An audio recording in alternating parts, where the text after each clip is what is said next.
tamang adventure na rin dito sa Bukal papuntang Lumot. Mga pinagpalak, tingnan nyo ang paligid at napakaganda.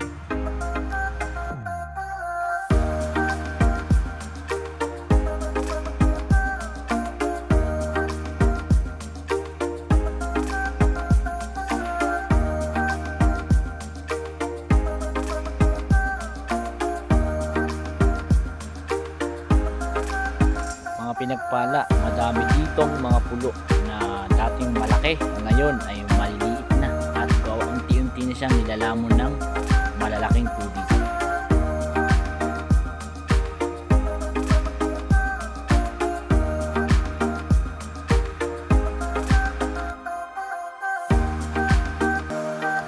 Mga pinagpala, ngayon ay nandito ako sa pulo na maliit. Siguro sa kalkulasyon ko ang laki lang nito ay nasa 30 square meter.